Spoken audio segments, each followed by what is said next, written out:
So you just bought a brand new hot toy. You got something new to the collection. What do you do next? Well, stick around and find out.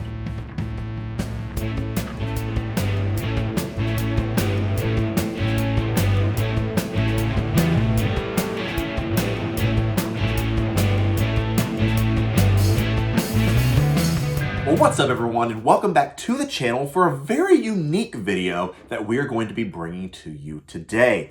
As I've said before, thank you everyone that has subscribed to this channel already. I officially announced it on a live stream this week that my goal, drumroll please, for this year is to get 10,000 subscribers by the end of the year. I know, crazy, right? It's a big goal, but I truly believe we got some pretty decent momentum, been making the rounds on a few other people's live streams and such. I really think that we can get there, and I need your help to get me there as well. So that's our goal for this year, is 10,000 subscribers. Last year, our goal was 2021, and what do you know? We blew right by that. Now that we got our nice momentum going, we are going to aim for 10,000, and I need your help to do so. If you've not done so already, go ahead and subscribe. For this video, go ahead and give me that good old presumptive like, because I promise this is going to be an interesting one, and I hope you certainly do enjoy it. So let's get into this. And this video was bred out of the idea when I was putting away the Christmas gifts.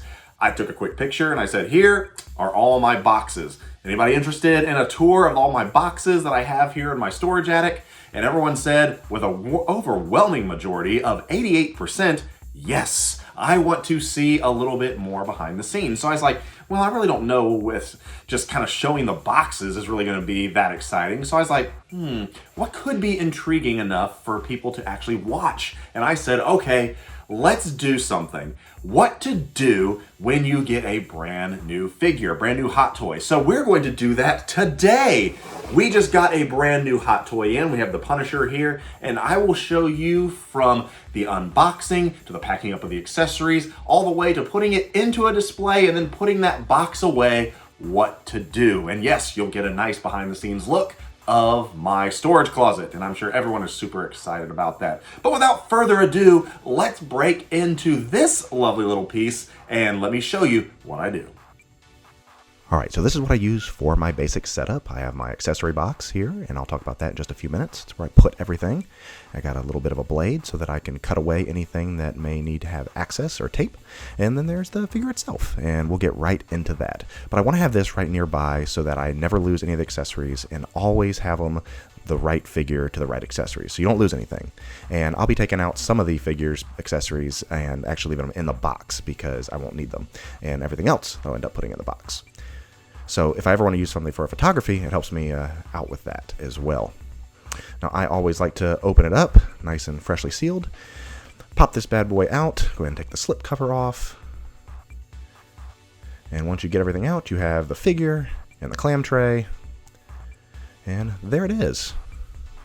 Not bad, right? Let me show you what we got here. Not bad. Very nice likeness. Got a Daredevil helmet, got some knives, guns, and such. So pretty dang good. As far as back here, there is the normal stand. There is a diorama background piece, which I'll never end up using.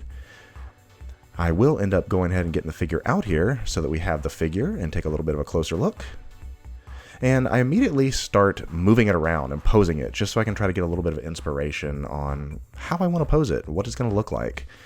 And just start playing around with it. I know so many people get really freaked out about handling their figures and that everything wants to stay in a museum pose and things along that line, but this is one of the older figures and some of the articulation is a little bit limited, a little bit stiff. But that's a good thing. But looks like there is no flaking, no peeling, so that's another plus. Everything looks mint, and I like that. Great head sculpt.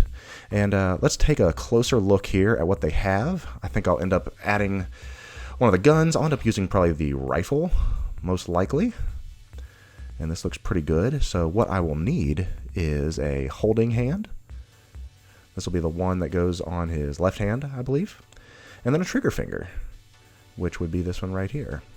So I always end up putting the gun into the hand before I put it onto the body. That way I don't end up trying to break the gun when I'm putting it on. And if you do happen to get it stuck, I love to use my teeth to pull out that peg. And it's a lot more versatile than you realize, so don't freak out about that too much. But go ahead and peg that bad boy in. And here he is, holding the gun, and looking pretty good, right? Not bad at all. So now I have him the way I want him, that's the way I'm going to display him. I'm going to go ahead and put him into the DTOF. So, as I've said before, display is super important to me, and I'm pairing it up here with Daredevil. Both of these are from the TVS line, and this is what we have going on, and I think it looks pretty good. I will put a few other figures here because I'm limited on space, and I really don't have any other options.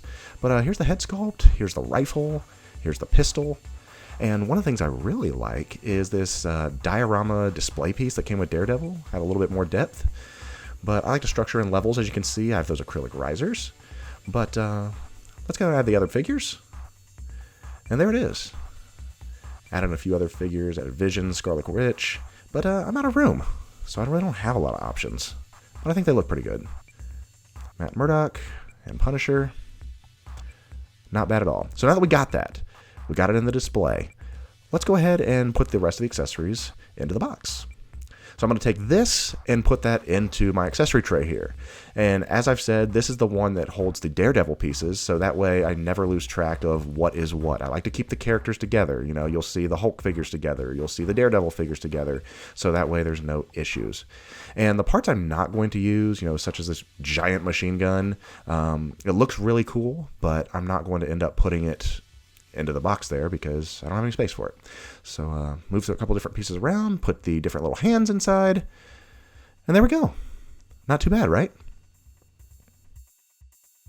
So now that we've unboxed it, now that we've got it nice in the shelf where we want it to be with a really cool pose, it's looking ferocious, it looks fantastic, it is now time to put the box away. Because as I've said before, these art boxes are part of the figure. Don't ever throw these art boxes away, because if you ever decide, this figure isn't for me, or I don't need this figure anymore, I need a couple little extra dollars in my pocket, then you need this box to be able to properly sell it. This is part of the figure and a huge part of their value. So let's find a nice spot to put this box. So we're going to go on a little field trip. So jump aboard and follow me as we go through this interesting little door.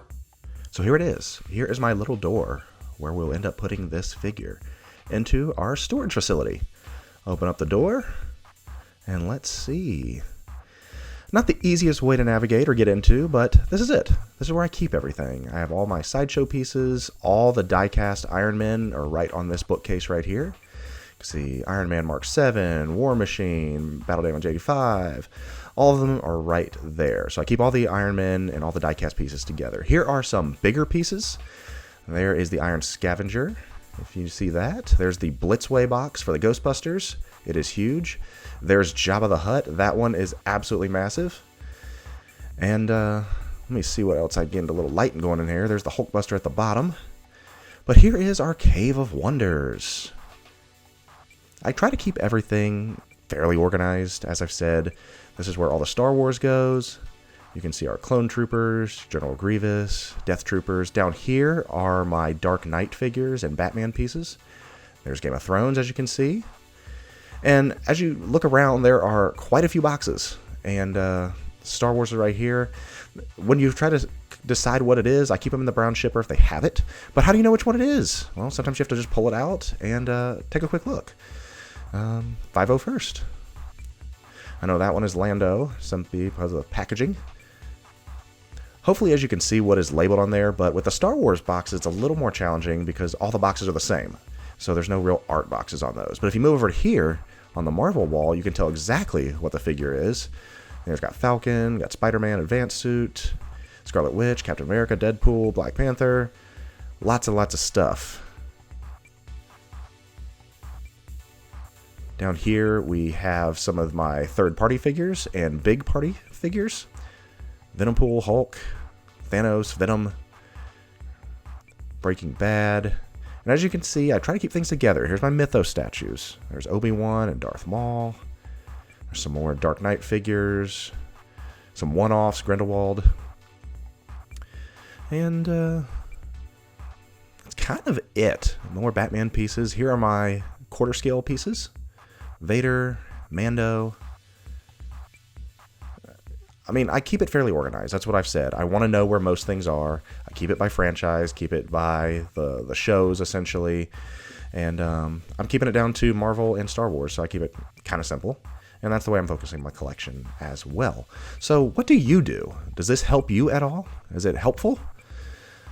Let me know. Actually, forgot to put this back, so let's go ahead and walk Mr. Punisher down to the Marvel aisle, past the Star Wars wall, and onto the Marvel heap. I think it'll look good right here. Why not? And you can see right away, that's what it is. Well, that's it. That's the mess. That is the beginning of getting the figure, getting it out, getting it posed, getting the box up.